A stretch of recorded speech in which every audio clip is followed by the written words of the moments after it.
Ton père est-il mort en cherchant ton... Ta sœur? Oui, mon père est mort. En la cherchant, en 1991, il a été renversé par une camionnette à l'angle de Galvan et de la rue Congresso. Juste là, près de l'endroit où se trouvait Diego. À Moseca? Oui, oui. Siempre Soy est le troisième album studio en solo du musicien argentin Gustavo Cerati, sorti le 26 novembre 2002. Cet album inclut des morceaux mémorables de l'artiste et serait nommé aux Grammy Awards en meilleur album latino de rock alternatif. Au moment de la sortie de cet album, Cerati vivait dans une maison située sur l'avenue Congresso, au 3700 dans le quartier de Coglan, à Buenos Aires. Il est même probable que, dans cette maison, il se soit préparé pour les concerts en direct avec lesquels il a présenté l'album. Cette œuvre lui vaudrait plusieurs récompenses bien méritées. Et il a tout fait sans savoir qu'il vivait avec un cadavre. Oui, vous avez bien entendu. En 2003, l'ancien leader de Soda Stereo a déménagé. Après son départ, la propriété a suivi son cours. D'autres y ont vécu, elle a été vendue, puis est restée vide. Avec le temps, elle s'est détériorée et a fini par devenir un espace de plus sur le marché immobilier en constante évolution. Comme beaucoup de vieilles maisons du quartier, sa façade sobre passait inaperçue parmi les arbres hauts, les portails métalliques et les murs mitoyens couverts de lierre. À première vue, personne n'aurait soupçonné l'horreur qu'elle cachait en son sein. Une horreur qui, seulement maintenant, porte un nom et un prénom. Mais ne nous précipitons pas. Qu'a-t-on trouvé dans cette maison? Quel vieux mystère non résolu des années 80 est réapparu? Sommes-nous face à une affaire liée à une secte, comme on l'a soutenu pendant tant d'années? Pourquoi l'attention se porte-t-elle maintenant sur un possible camouflage de la part de la loi? Pour connaître les réponses à ces questions et à d'autres, il est nécessaire de plonger dans la sombre affaire du corps retrouvé dans la maison de Cerati. Avant de poursuivre, je précise que cette affaire est en cours. De nouvelles informations pourraient donc apparaître, complétant ou contredisant ce que l'on sait jusqu'à présent. Si le sujet vous intéresse et que vous voulez suivre les nouveautés, écrivez Soda et Stereo en commentaire. Commentez l'hiver 2025. La maison du 3700 avenue Congresso a été vendue à une entreprise pour être démolie et laisser place à un nouveau complexe résidentiel. Tout semblait suivre le cours habituel de la gentrification urbaine qui repose sur 3 éléments clairs: démolir, construire et moderniser.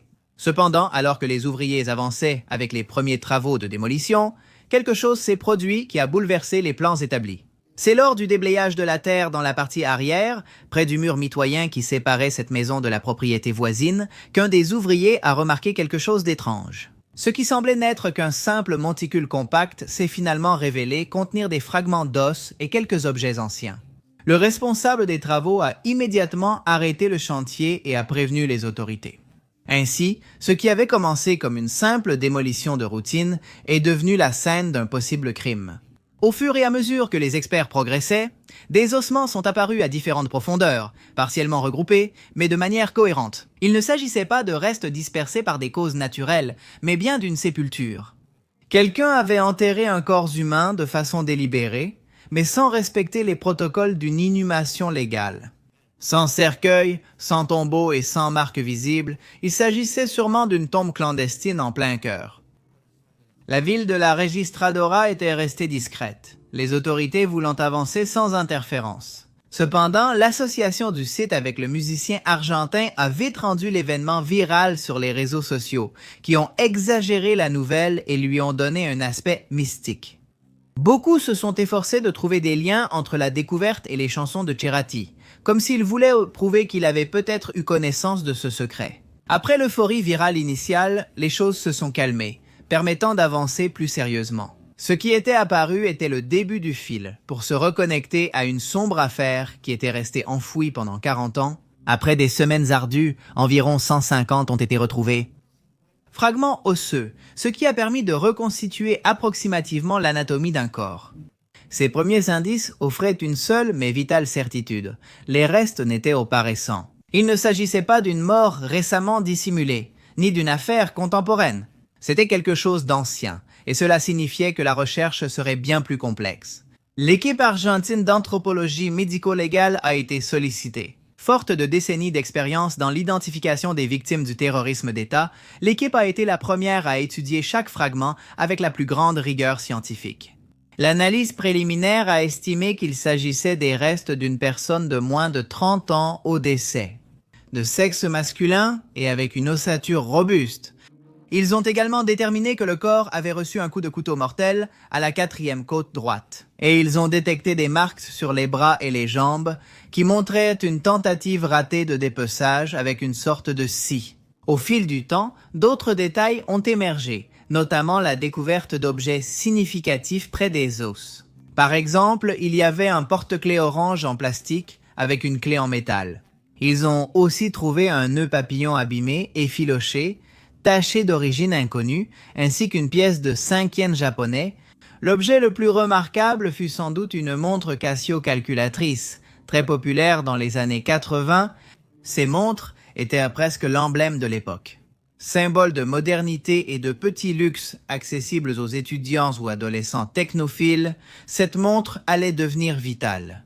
Grâce à elle, une personne affirmerait savoir à qui appartenait le corps retrouvé sans que sa voix ne tremble. Cet individu a assuré que les restes appartenaient à son oncle, qui au moment de sa disparition, en 1986, n'était qu'un jeune homme de 16 ans. La personne disparue en question s'appelait Diego Benigno, et tout coïncidait parfaitement. Tous ont confirmé que Diego portait des montres Casio, comme celle retrouvée, et avait un porte-clés orange. Il avait un goût pour les vêtements, comme le nœud papillon, et portait souvent une pièce porte-bonheur.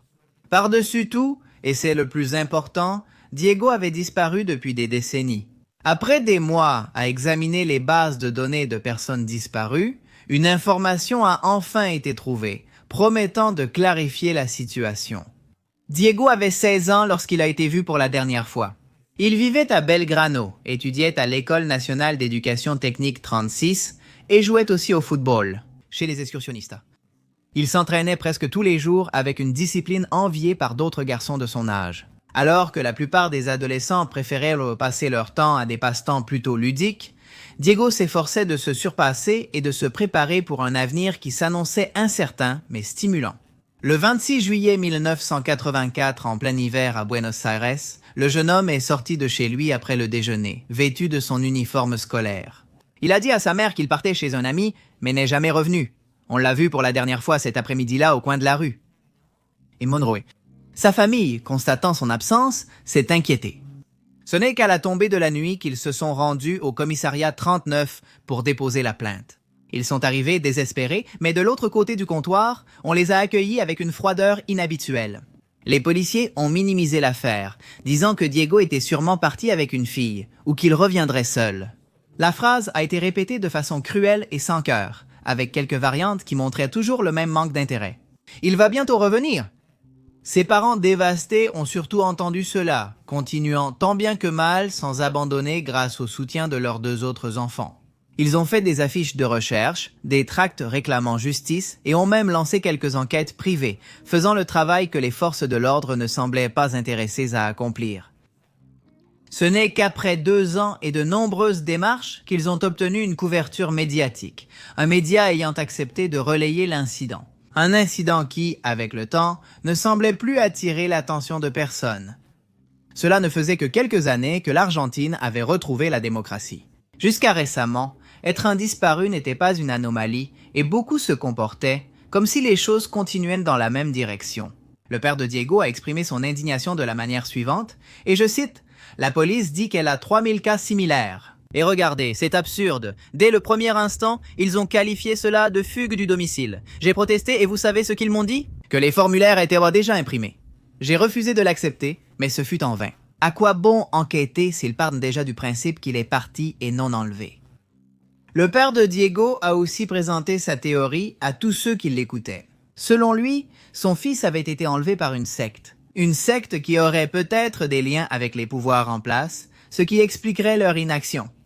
Est-ce que cela avait du sens?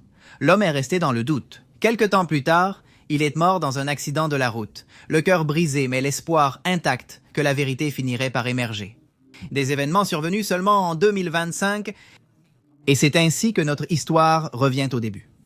Suite au doute du neveu de Diego, la justice a autorisé un test acide désoxyribonucléique. Des échantillons ont été prélevés sur la mère, qui a accepté. L'analyse était concluante. Les restes retrouvés étaient ceux de son fils. partit un après-midi sans savoir qu'il ne reviendrait pas. La complexité, la manière inattendue, une blessure ouverte. Maintenant, enfin, elle a la possibilité de trouver un peu de réconfort. Maintenant que le cadavre a été identifié et que le contexte de l'affaire est sur la table, on peut commencer à explorer les facettes de cette terrible affaire.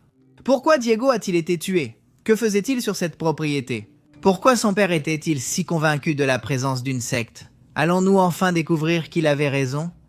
Peut-on retrouver un meurtrier après tant d'années? Tout porte à croire que le crime est prescrit, mais le procureur El López Perendo poursuivra l'enquête pour tenter de reconstituer les faits. Le témoignage des résidents de la Maison du Congrès devrait bientôt être connu. 3742 en 1984. Selon les registres, il s'agit d'une femme âgée et de ses 2 enfants. Ces entretiens fourniront-ils des informations précises? Quels autres détails glaçants cette histoire cache-t-elle? Pendant toutes ces années, la famille de Diego a gardé intacte la chambre du jeune disparu. Aujourd'hui, ils savent avec angoisse que le garçon ne reviendra effectivement pas. Ils savent aussi que ce n'est pas le moment de baisser les bras. Maintenant, plus que jamais, il est nécessaire d'aller au fond des choses. La clameur publique accompagne la victime et ses proches. Une seule consigne flotte dans l'air. Personne ne veut qu'un autre crime reste non résolu.